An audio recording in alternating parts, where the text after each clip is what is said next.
Maybe. Yeah, okay. Hold on there.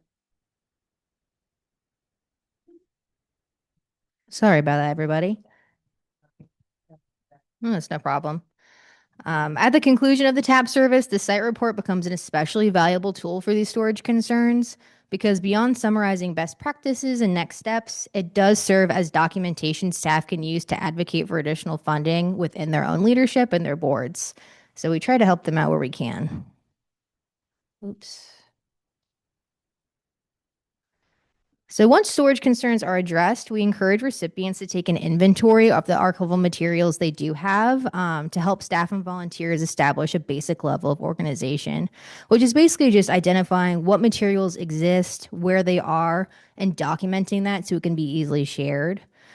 Like I said earlier, many recipients experience the sudden loss of institutional knowledge when a long-term collection steward leaves unexpectedly. So these inventories act as a safeguard against that risk. Especially, not to sound rude, but a lot of the volunteer run organizations we work with are all retirement age and older. To keep the process accessible for all budgets and experience levels, we recommend simple tools like Microsoft Excel and Google Sheets, which are often ideal starting points and are more practical for smaller collections. And one example shown in the screenshots on the top of the screen, our team helped a museum begin an Excel workbook during the TAB workday with data entry, all done by volunteers. And depending on the size of the collection and what we hope to accomplish during the workday, the level of granularity of description can vary, as can how much time we spend training the people versus actually just doing the work to give them a good starting point. The screenshot at the bottom represents a more developed inventory for a public library, complete with a box ID system. That inventory was built over several weeks through our TAP internship program. That program was developed in recent years and allows previous TAP recipients to request additional support. The application process is fairly simple, similar to the regular TAP service, with in timeline and its brevity, but there are some differences, being that to be eligible to receive a TAP intern, you have to have received the TAP service already. That way, the TAP intern can build off of those recommendations that we outlined in that initial report. You have to have the capacity to be on site with the intern, mostly just for liability purposes. And you need to be at least ready for the inventory stage of the work. Generally, interns help organizations expand existing inventories, create finding aids, or tackle other time-intensive tasks recommended in those site reports. So it's always a pleasure when we have the opportunity to expand an inventory into more formal arrangement and description. This is one of the areas where interns truly shine because they're able to dedicate time to working directly with recipients that simply isn't possible during that initial TAP workday. Also, the state archives is headquartered in Raleigh, for better or worse. So the intern program gives us far greater flexibility to support community partners all across the state. In addition to an hourly wage, the intern receives a decent travel stipend to ensure that TAP is serving a geographically diverse group of previous recipients. Generally, we try to schedule 3 or so sites for the intern, one within commuting distance of wherever the intern is based, and that will allow for weekly or so visits all throughout the summer. And then 2 other sites that they can dedicate a full work week that will give them money for lodging through that stipend. So more dedicated time for the western regions and the eastern regions. So the photograph on the left was taken at a community college in the western region. And this is where 2 separate interns over 2 separate summers both spent a week working on arrangement and description for a very large photographic collection for the marketing and history departments. And that extended time allowed the interns to process a very large collection. And it's way more accessible now for researchers. And those departments are currently using those for promotional marketing and programming. So we consider that a good success. Overall, the TAP internship program continues to be really wanted as well, which is a good feeling. And I think it's good not only because it ensures that momentum created during that initial TAP service continues, but also it gives library science and public history grad students paid work experience, which is pretty rare as someone who did go through the MLIS program. So we've been really pleased with how that's turned out. Now, one of the more variable types of requests we receive regards conservation. So many organizations come to us with concerns about things like mold remediation and water damage.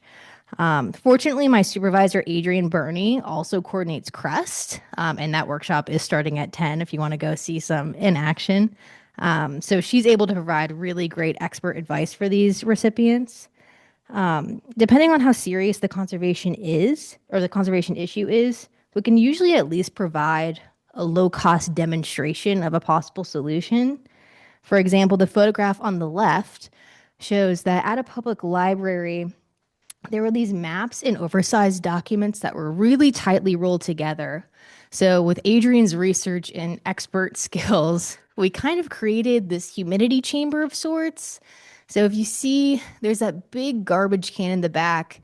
We filled that up probably a third of the way with hot water. And then we also had a smaller plastic bin that could float in there. So we put the tightly rolled documents in there and suspended them in that in that humidity chamber for just a few hours. And then afterward, we were able to roll them out a little bit. And we had these big acrylic tiles that we used to weigh them down.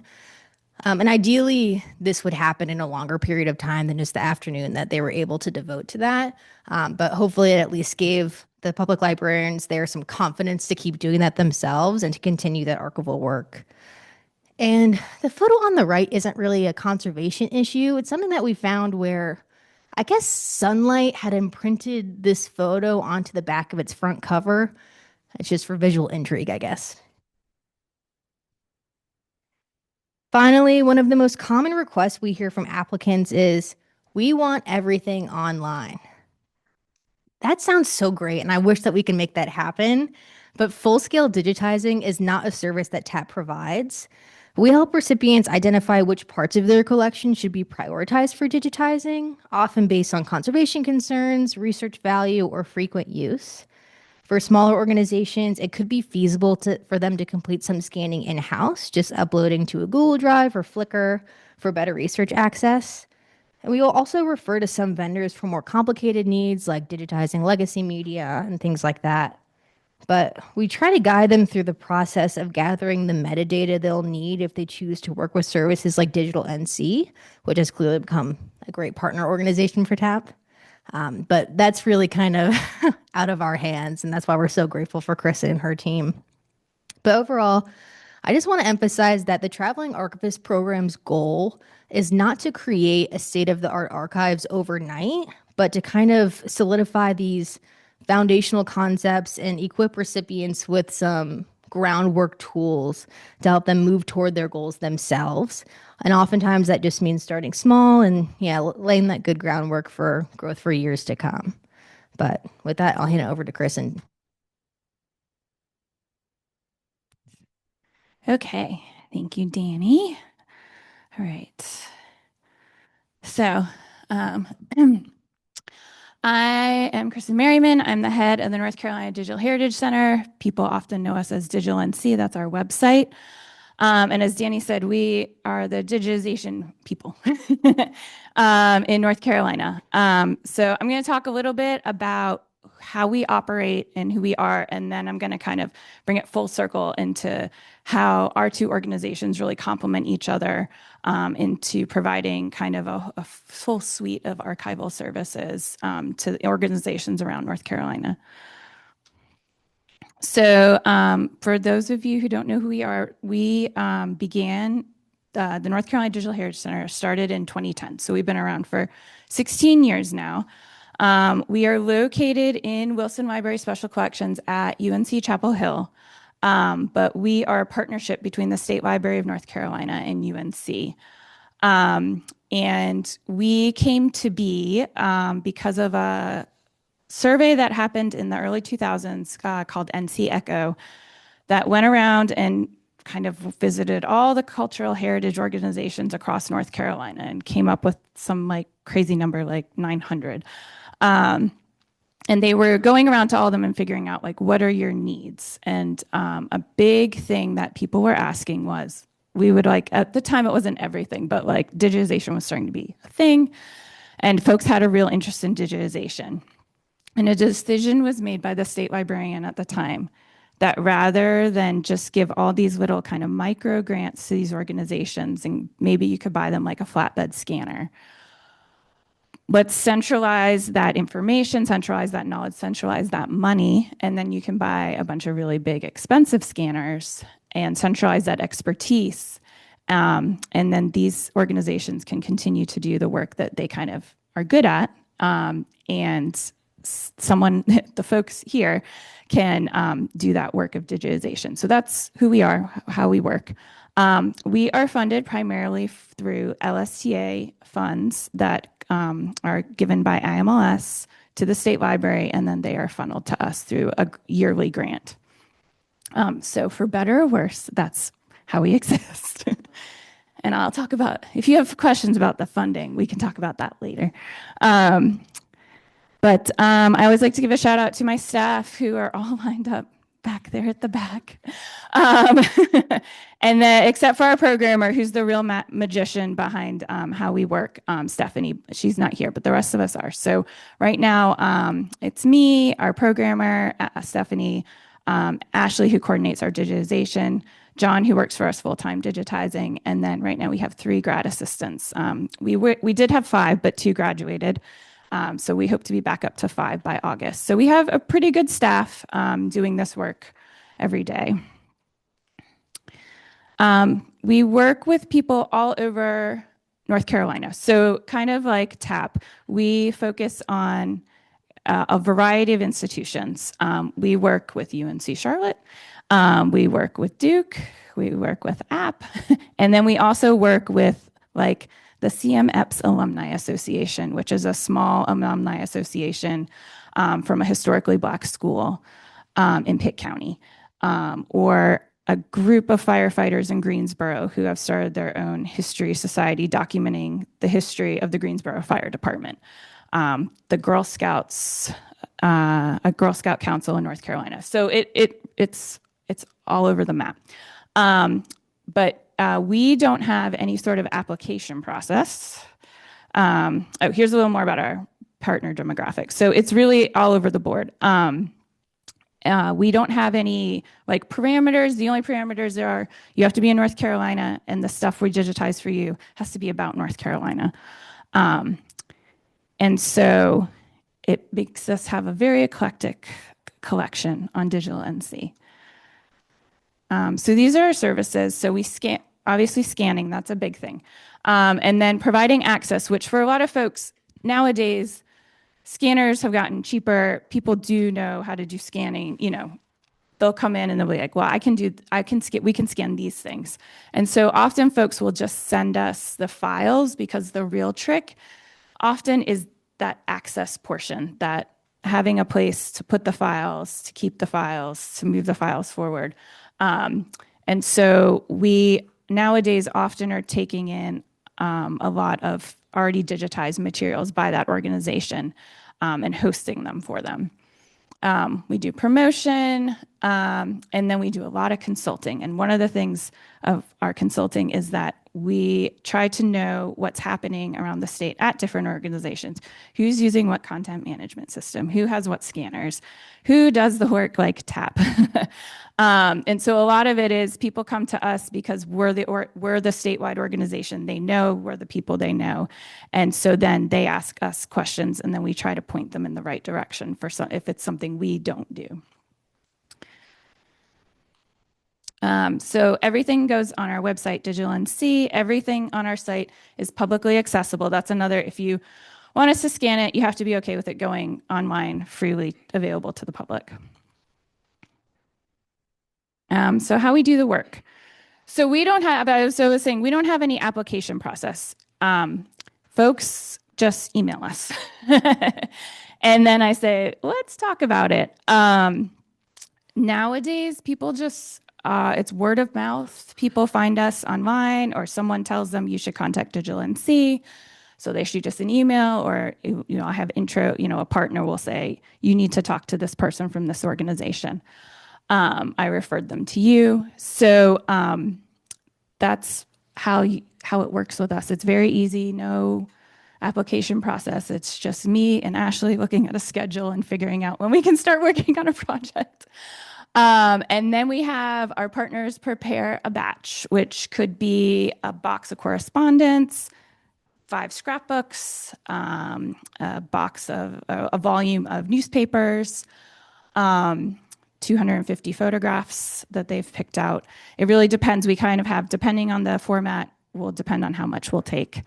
And then they either mail the batch to us or we get it to UNC, either with the partner dropping it off with us, or in some cases, we'll go get it. We try to be really cognizant of when we are out and about in the state who we're near. So like yesterday, I swapped boxes with the folks here at UNC Charlotte, and I went down to Queen's University on Wednesday because we are already in town to swap some stuff with them. So I always try to make it as easy as possible for our partners. And then we do all the scanning, description, and upload. We send the material, the link to the partner to say, does everything look good? Make any edits we need. And then the most important thing is those materials go back home. We don't collect. It's always just a drop off. Usually we have things for 3 to 4 months, and then it goes back home. So that is a reason why some of these smaller organizations that maybe really want to maintain control of their collections work with us, because this gives them a way to have kind of a wider platform for their materials, but allows them to maintain control of them. This is just like, for anyone who's interested, these are all our cameras and scanners that we use. And I'm not going to go through them, but this is or any other digitization nerds. This is really an ode to Ashley, who loves to know what everyone's using. And this is just some pictures of us in action.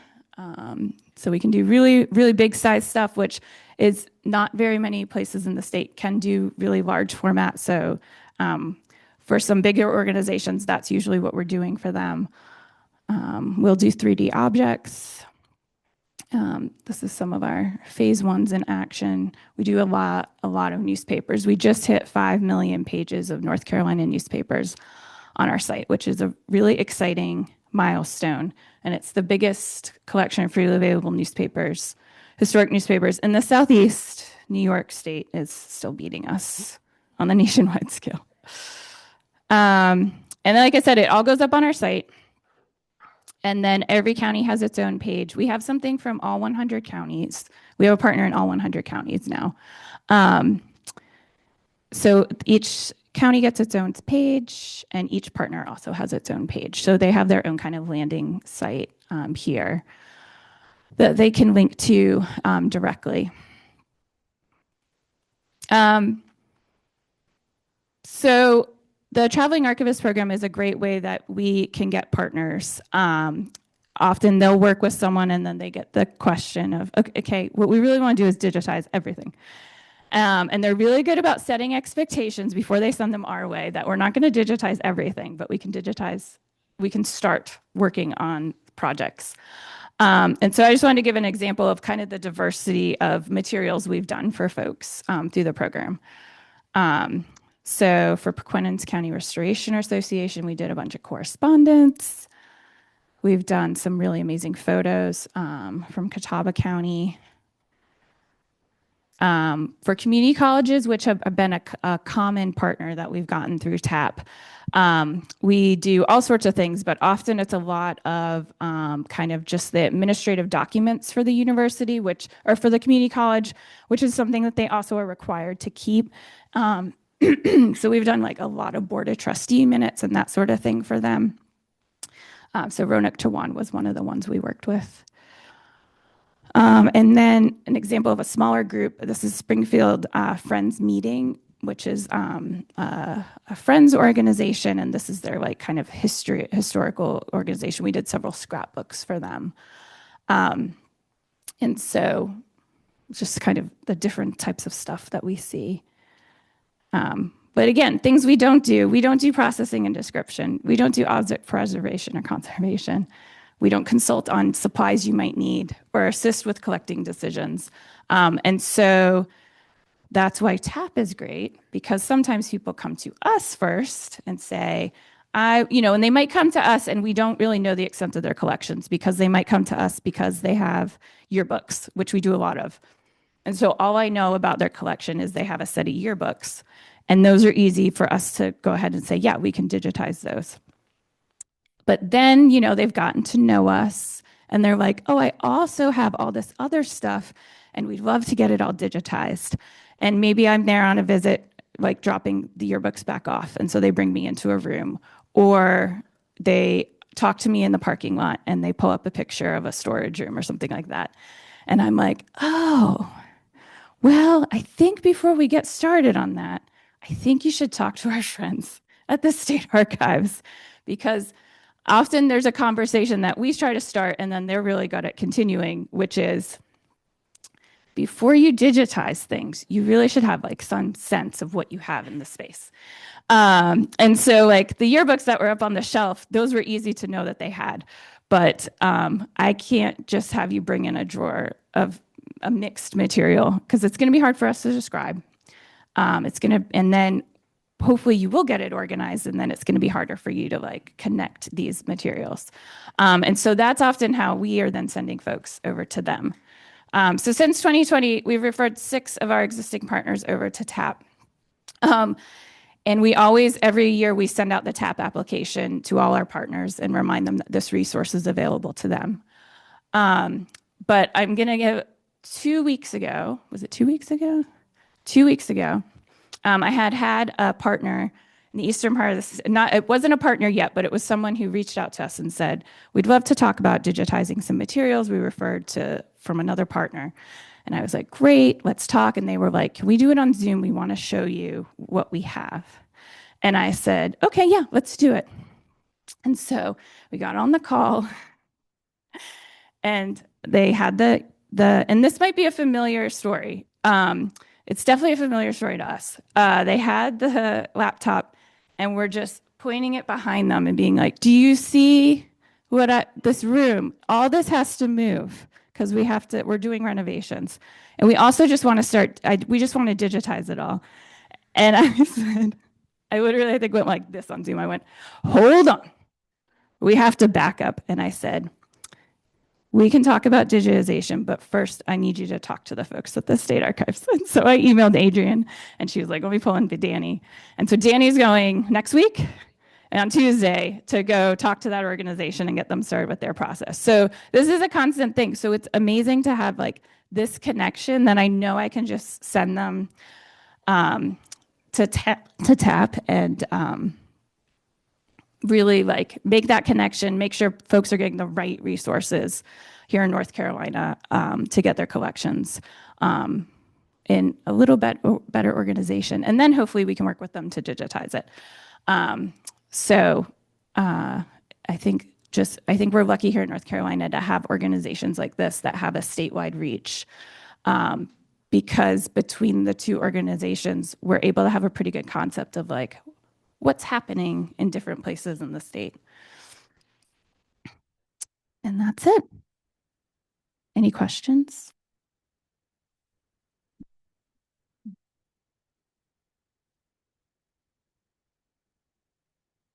I'll do the stepping and bring the microphone around. Thanks. The question is, how with the TAP program, I just can imagine that archives are expensive because I deal with the supplies for our buying things and how quickly that balloons to astronomical cost. So when you're getting the application, do you ask for them to give you like a cost estimate, or how do you, because I'm thinking, some are more is it a needs-based assessment as well, knowing that some institutions or partners probably have more financial resources and some really are like a church who may has no resource at all and really need the help. How does TAP balance the cost and the decision-making with all that?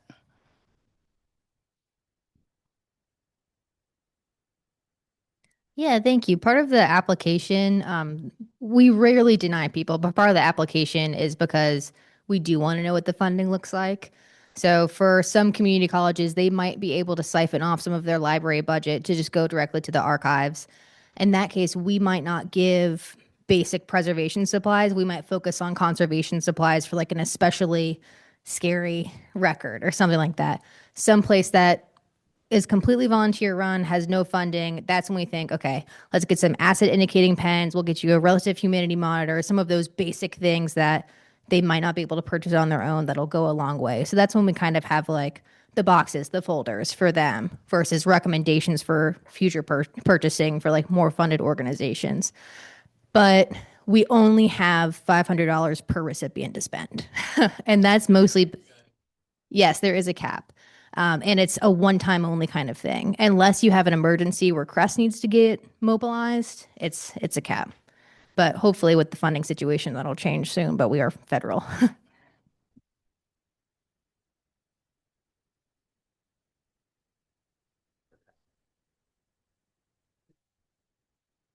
So you don't do physical object preservation. Talk to me about digital preservation of archival primary files.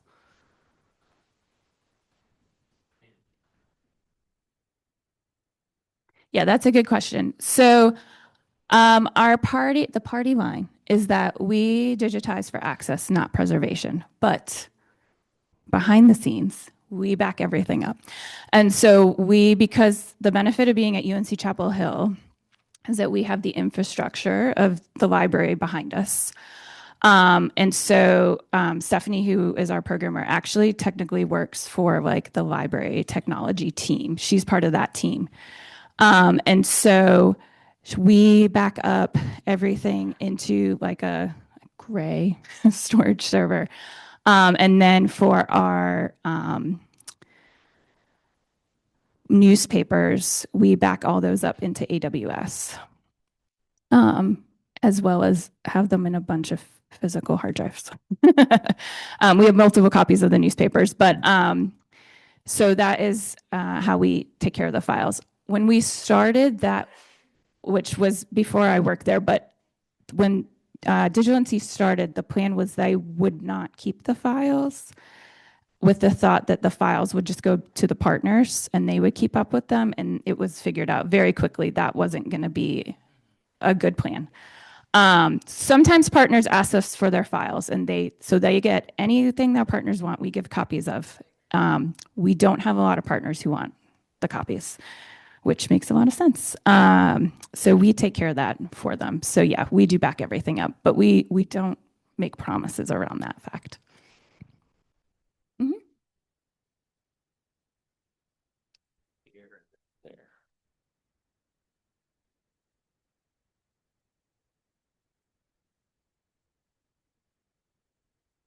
For the assets on your website, what's the copyright? Is it creative? Like, what do you guys do for that?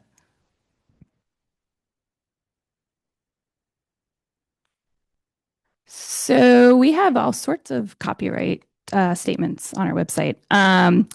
We do some, with newspapers, we do very involved copyright clearance. With things like a scrapbook, we put the very wishy-washy copyright undetermined. Right, but on everything on our site has a rightstatement.org rights statement on it. So everything has a rights statement connected to it. And so we do our best we can to figure it out. But on newspapers, we have it cleared because we do have newspapers up to 2026 on our site. So if they are in copyright, we ask our partners who ask for that paper to get digitized to find the copyright holder and get them to sign a paper that says, this is a statement I want to apply to the papers and I understand they're being online fully accessible. But if there's anything that we have a question about, if it's especially a published object that's still in copyright, we also ask the partner, because we had a couple of genealogy type publications that a partner asked us to do that were in copyright and they thought it would be fine. And then the genealogy organization that published those was not happy that the book they were trying to sell was available freely online. So, and so we have gotten stricter about those type of, we're pretty strict about that type of material. But if it's photographs and stuff like that, we ask the partner to kind of help us figure that out.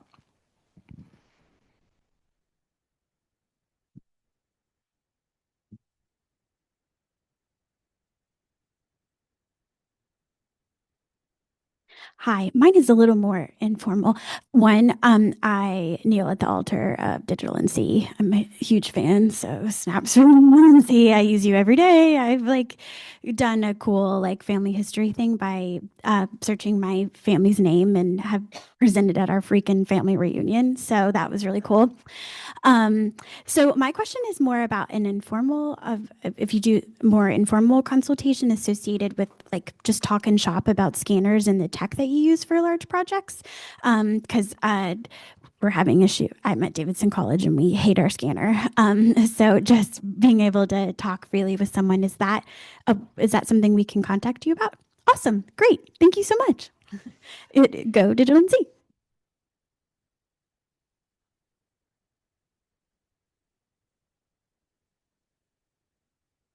Hi, my question is more about prep work for digitization projects. So just to give an example, we have quite an extensive map collection that we have a great scanner, love her. Her name is Prudence, okay? We love her. But she's not really equipped to handle large material digitization. So we have about half of our maps are in flat files, but a lot of them are rolled.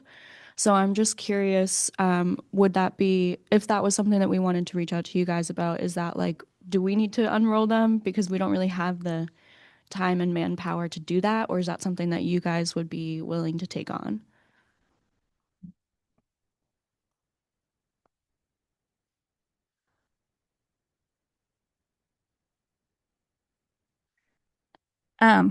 First, thanks for the kind shout out. I've been known to be in a bridal party and pull up a yearbook to show the bride her grandpa, and like we're hanging out and drinking mimosas. So anyways, it was my destiny to be head of our organization. But yes, on the maps question, we basically like we just limit how many we'll take at a time. We have dealt with rolled up maps, like as long as we can unroll them and they're not going to crack on us, we are happy to take them on. Is that right, Ashley? Yes. Okay, great. But we love maps, so we'd be very happy to chat about maps and doing them because they're really fun. And we tend to do all hands on deck because I don't know if you saw that very large thing that we put maps in, but we need a couple people to like really operate that. But yeah, we'd be happy to talk maps. Yeah. Sorry, quick addition. Something so small, you could also ask us for help with. You wouldn't have to go through like a formalized TAP application for that kind of thing. That is like a 1 day, 1 hour kind of training session on like the humidity chamber that I showed earlier. So we can also work in tandem there.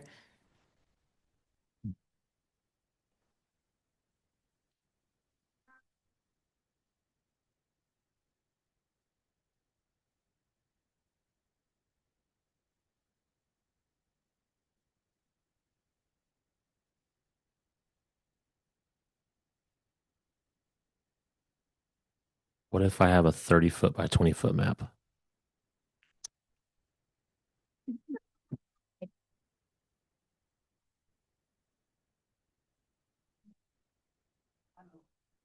Oh, I can do larger maps. I have to do them in multiple pieces. And I like, I will shoot it in pieces and I can't do larger ones, but lost control. let's walk away.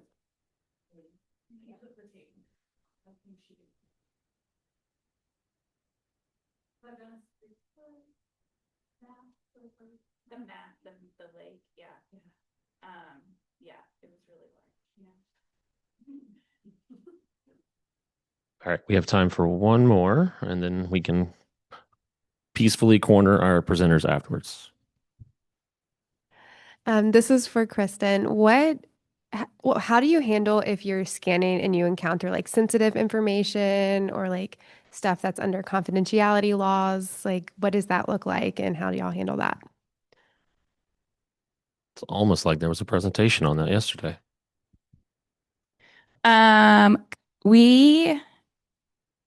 So our staff knows to look for things like social security numbers and stuff like that.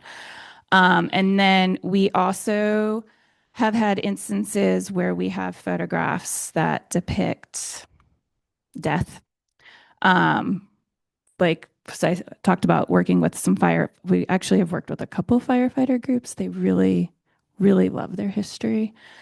And they retire and have like a lot of energy still. So, but anyways, sometimes they'll be like that. We got a bunch of pictures and, you know, that there's a burning building and maybe, you know, we've come across things where we're like, oh, so those things we choose to skip, or we'll talk to the partner and we'll say, we don't think this should probably be on mine. And how do you feel? And usually they go by whatever we think is best.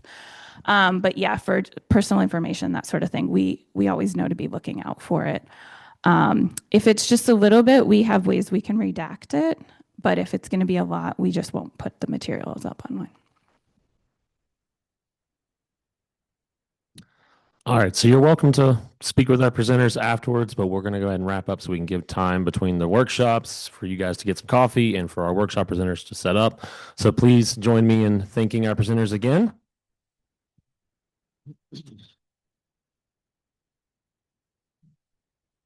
There have been some changes to the workshop rooms. If you were signed up, the oral history workshop will be in this room starting at 10 o'clock, and the CREST wet recovery will be upstairs, also starting at 10 o'clock. So if you have any questions, just find one of the board members and we'll help you out.